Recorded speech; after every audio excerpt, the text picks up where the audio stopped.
So this is Tuesday night, March 17th. Happy St. Patrick's Day, everybody. This actually is my sister's birthday, and she likes to say that everybody shares her birthday with her, so everybody celebrates, but they couldn't today because there's nobody celebrating St. Patrick's Day. So her daughter and her granddaughter got in their cars and drove by her house and honked their horns so she could have her own St. Patrick's Day. Oh, and they threw the beaded necklaces at her in her Aw. front yard. So she got her little party. I need to break our recording up into 15-minute segments. There are so many people on Zoom nationwide that when I try to record longer periods of time, we've been advised to break it up into smaller segments. So I will periodically tell you that I'm stopping recording and restarting it so that I can get everything recorded this evening. What I'm going to do is share my screen so I can show you some resources online from the university. And here we are sharing, and I'm going to go to the university website. I got everything up here but the main website. Sorry about that. Okay, I'm just going to go to csu.stan.edu. So one of the things I mentioned was that all students now have a professional version of Zoom at your disposal. And I'm not sure where it's going to show up on your CSU Stan account. It should be on your, there we go. It should be on your My CSU page. And here's the logo for Zoom. Our version of Zoom is both FERPA compliant and HIPAA compliant, and the university has those certificates if anybody needs them. But you can click on Zoom and you can set yourself up for your own professional account. This is through at least the end of the semester. It might be even longer because we don't know how long this is going to last for all of us. But you can use Zoom to talk to consumers. If they have a smartphone or a tablet or a computer, they can access Zoom. And the way you can get instructions, I'm just going to Google Zoom logout instructions and get a new file.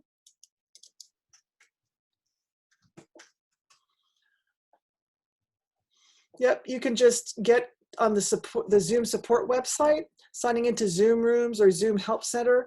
The easiest way is to go to your main Zoom page when you log on to Zoom. I don't want to show you because I'm afraid I'll kick everybody off this chat this evening.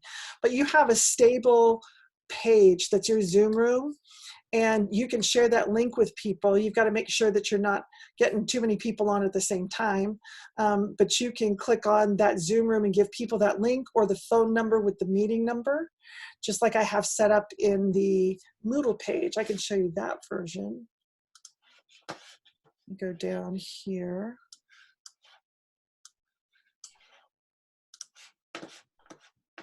So I have in class tonight, I post up the meeting URL, and this is my stable URL. So this URL address is dedicated to me and my Zoom account, or people can call by phone and log on with the meeting ID. So you can use that with consumers if you need to.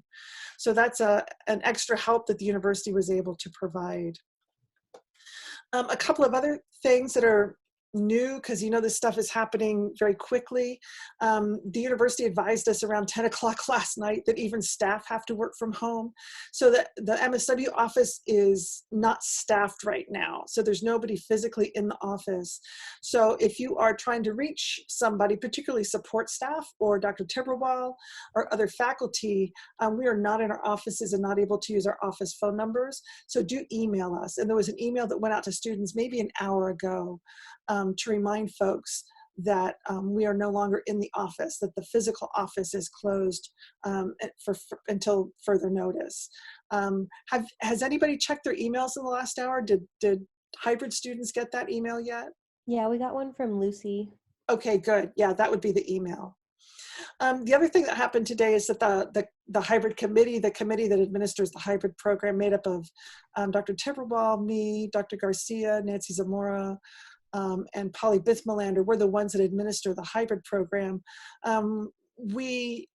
You may know, if you have friends in the stateside program, that we had to suspend internship face-to-face starting this Thursday.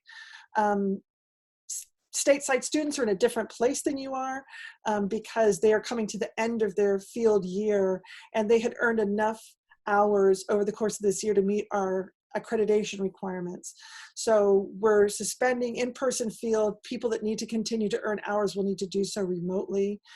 We sent you an email, I think maybe last Friday, about alternative timelines for summer internship. And we recognize that those might not even work. And so today we were meeting about what alternatives we can offer you to help you get through summer internship and get graduated, because that's our goal, is to get you graduated by the end of August. So we're doing our best to think outside the box and come up with as many alternatives as we can to give you some choices about how to complete your internships and how to complete the program. Recognizing that you still have 2 classes that you're in right now. And I can be as flexible as possible about helping you complete your comprehensive exams. I'll talk to Dr. Garcia as well about some of your concerns, because I'm hearing more concerns tonight than I did last week even. And understanding that some of you have kids at home, have maybe spouses or older adults at home that you're taking care of. You may have income or you may not have income, and those all add stressors to getting this done. And it's really hard to write when you have that many stressors, or you have a job and you're working wall-to-wall hours because of the 24/7 nature of your employment. So as we're working through this, we're going to be as flexible as we can to help you get through it. And I'm really glad to see almost everybody's online tonight. And at least we can talk a little bit about the exam and getting through the different parts of the exam. So I'm going to stop there and ask folks if they have any questions right now about university resources, community resources you might need, or anything about the general context that we're in right now regarding you and the university and the community. Dr. Leyva, I have a question, and I don't know if this pertains to something that you can answer, but maybe we can get more information on. I know that during our last face-to-face meeting, we were talking about purchasing our gowns or the regalia for the graduation, and we were told that the I believe items or materials or gowns would come in on April the 14th through the 16th. As of now, you know, in regards to this situation, has anybody, or do you have any information moving forward, you know, what we are to expect? Because I was just thinking that if I need to come in person to purchase that, I would just maybe call in sick or some day, you know, one day just to come in, because I'm from Fresno. But are they allowing us to order online now, or would you be able to find that out for us? Yep, I'm just going to write this list of questions so that I can feed them back up to Dr. Tiberwall.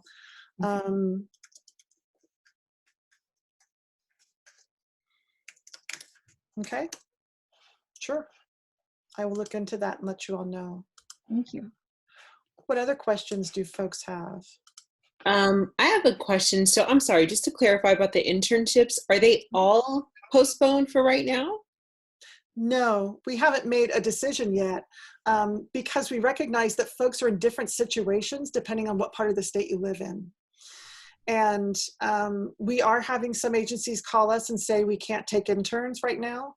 On the other hand, there are more opportunities at other agencies that are having to provide services during this time. So what we're doing is we're looking at offering a number of options for students.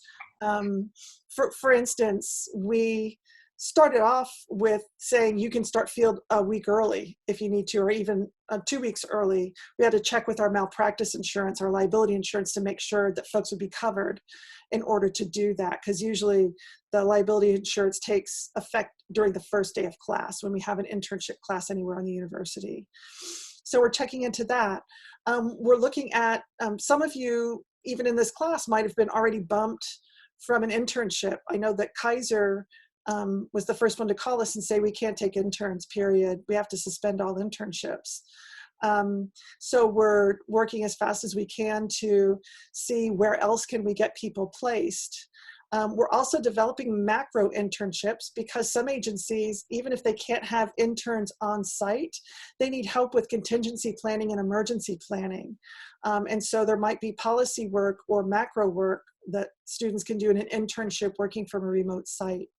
The other thing we're working on is, can we increase our internships through the university, because we do have a few internship sites on campus, and even though none of us are working on campus, is there a way for us to maximize those opportunities working remotely? So we're looking at as many different options as we can to offer the 27 internships we need for this cohort to have this summer in order to graduate on time. One of the things we did do is we reduced the number of internship hours from 500 hours to 400 hours. We require more than our accrediting body's minimum, and this is one of those situations that have been beneficial for us, that we don't have to require you to do the 500 hours this year. You'll satisfy the accrediting requirements by doing 400-hour minimum, so that we can shorten the amount of time that you're in field this summer. So if folks are in an area that's shut down and they can't go to internship, maybe they start internship later in the summer, but could still finish by the graduation date around the 3rd week in August. So what we're doing right now is just seeing how many options can we offer people, because our goal is, to be quite honest, get you the heck through internship and graduated.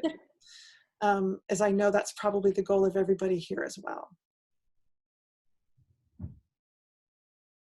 So I know there'll be an email. It's probably going to be 2 more days before we can get all these options researched through the university and make sure that we're offering internships and configurations that are going to satisfy both accreditation and liability insurance issues. So we're checking on that today and tomorrow. And then Nancy Zamora will be sending an email out sometime before the end of this week about what all the options are going to be.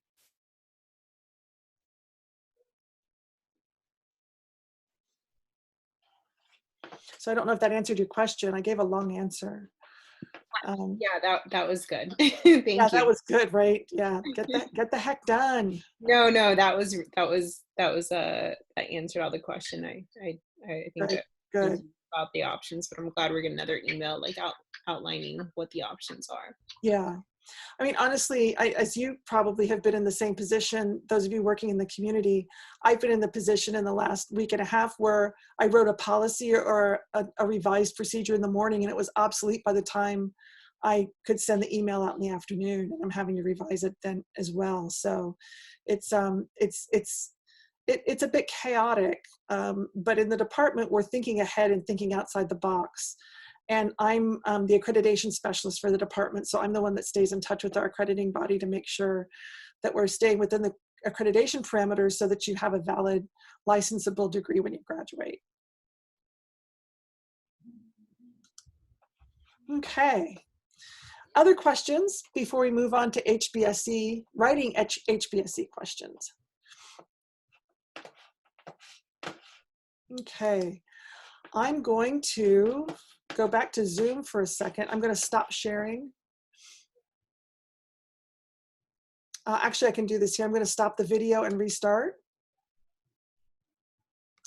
And I'm going to stop sharing so I can reset the whole thing.